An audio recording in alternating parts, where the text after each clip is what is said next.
Welcome back to the Trending Communicator. I'm your host, Dan Nessel.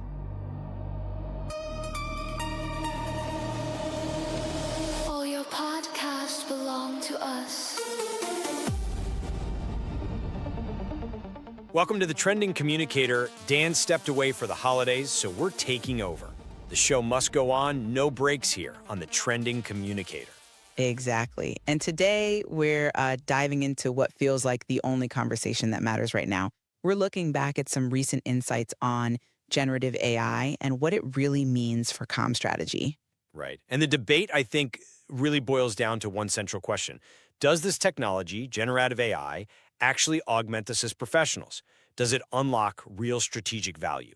Or is it just creating this deflationary spiral where experience and, wisdom are getting devalued? Mm-hmm.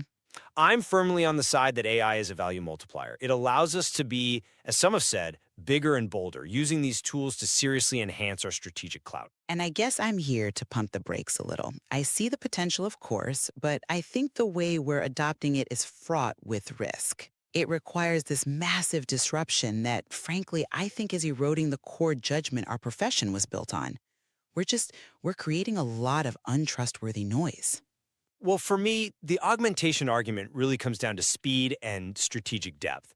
I mean, the scale that AI enables isn't just a nice to have anymore. It's essential for us to keep up.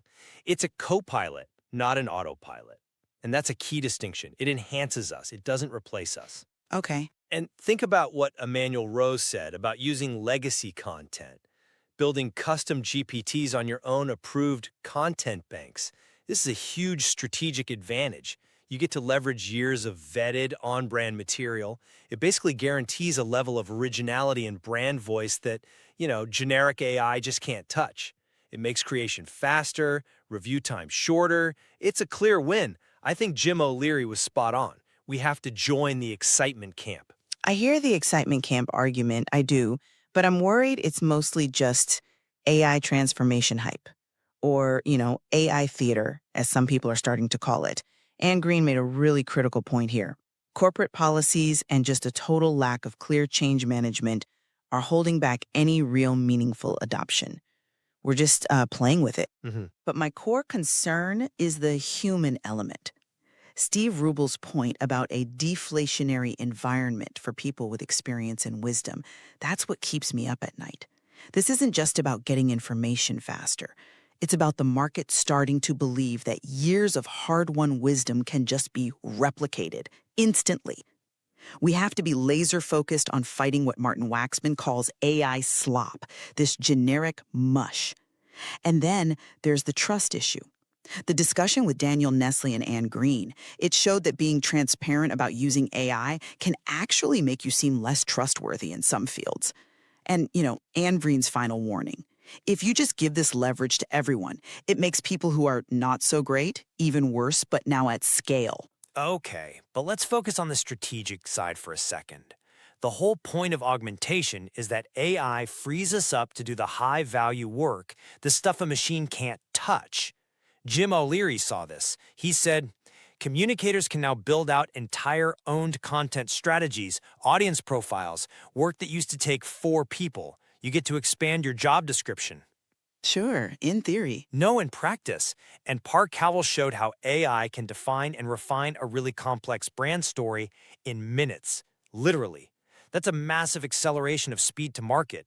We stop being content monkeys and start being strategic counselors. Our human judgment matters more, not less, when the tools are handling the grunt work. I see the appeal of the efficiency, I really do, but I'm just not convinced it automatically leads to better strategic output. You risk bypassing all the crucial developmental steps that build expertise in the first place. If an AI handles the first draft or the basic analysis, how does an entry-level professional ever develop critical thinking? That's what Martin Waxman was getting at. We might be outsourcing the very process of gaining wisdom. And your point about speed, Rob Jekalick's research is the perfect counterpoint.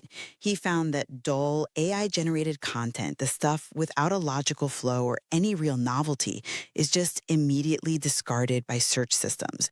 The system literally does not care if you made 100 pieces of content. quality and that sort of distinctive discoverability still rely on human insight. But that's exactly my point. The human is the quality filter. The role just changes. If a senior person spends 15 hours on a competitive analysis that AI does in 15 minutes, they now have almost 15 hours to inject judgment, empathy, context. The entry-level job isn't about drafting anymore. It's about learning how to prompt, how to critique, how to synthesize AI outputs. That's arguably a much faster path to strategic thinking than just, busy work.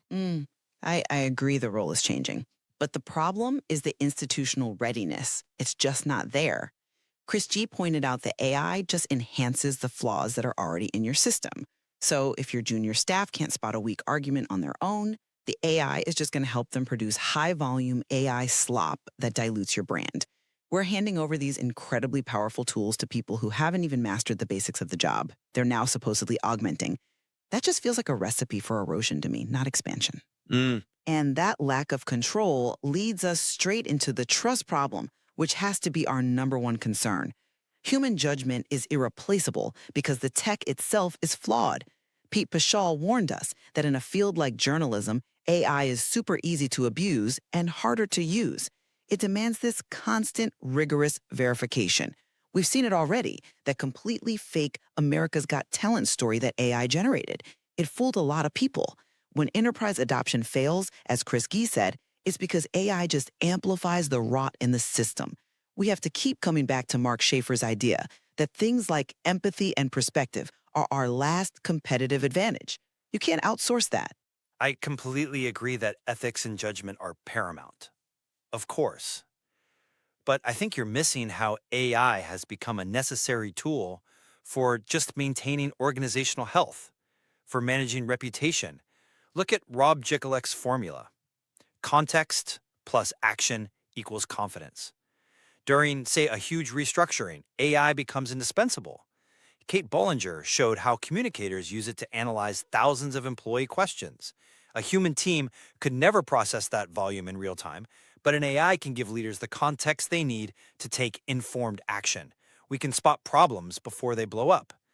If we don't use these tools, we lose the ability to provide that context at the speed the business demands. Okay. That's a strong operational point, but the ethical risks in sensitive situations can still outweigh the efficiency gains. I mean, if an organization is so disconnected that it needs an algorithm to figure out what its own employees are asking, it has much deeper problems that AI is just putting a bandage on. The risk of error with sensitive content, think about healthcare, finance, it's still just prohibitively high. Alicia Gibson-Wright mentioned all the medical inaccuracies AI can confidently state as fact. The human has to be the final accountable check. But that's what's happening. Senior communicators are already using these tools to be that accountable layer.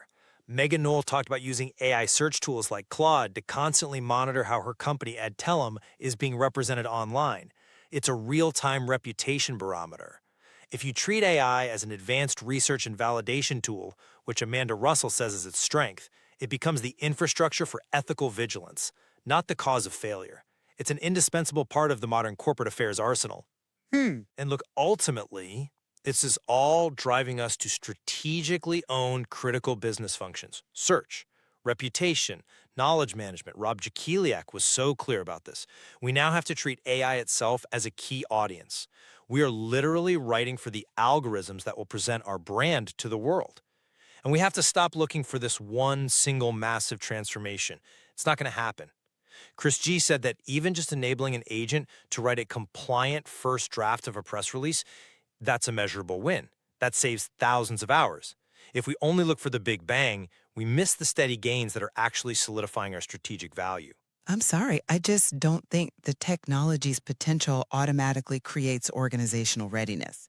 The issue isn't whether one press release is a win, it's the systemic failure to implement this stuff properly.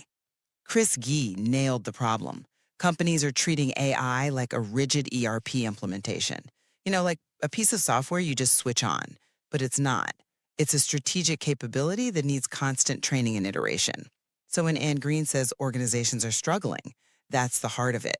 Without leadership providing, as she put it, kindness, grace, and adaptability, and without defining the new roles this is all supposed to create, AI just makes the chaos worse. It creates uncertainty and role erosion, the very deflationary environment we started with. But that uncertainty, that is precisely the opportunity for leadership. We have to stop thinking of our function as something that needs to be protected from disruption. We need to embrace the view Christelle Valadon champions. AI is a strategic sparring partner. It helps us test our ideas and make our strategy better, faster. The chaos you're describing demands that we step up and operate at a higher level than ever before. If we resist this, we become obsolete. If we embrace it, we become indispensable. So, to sum up my view, the evidence shows that communicators who embrace AI as a core tool for research, for strategy, for content, they're going to gain a massive competitive advantage. It's what lets us be bigger and bolder. This is the platform we needed to finally cement our role as strategic leaders and stop just asking for a seat at the table. And I'll just say, I acknowledge the need to adopt. I get the pressure for speed, but true success is going to require relentless human wisdom as the quality filter. This phase we're in now, it's less about a smooth augmentation and more about a really difficult, messy disruption of old roles. We have to make sure that tech serves the human core of communication, empathy, judgment, and not the other way around. The real intellectual challenge is navigating this without losing the skills that define our profession. Indeed. We are in a fascinating, chaotic moment where the rules of engagement are being rewritten daily. And it requires intellectual humility and great rigor from all of us. Thanks for joining us. We'll be back again when Dan is asleep at the wheel. Your podcasts are ours forever. Thanks for taking the time to listen in on today's conversation. If you enjoyed it, please be sure to subscribe through the podcast player of your choice, share with your friends and colleagues, and leave me a review. 5 stars would be preferred, but it's up to you. Do you have ideas for future guests, or you want to be on the show? Let me know at dan@trendingcommunicator.com. Thanks again for listening to the Trending Communicator.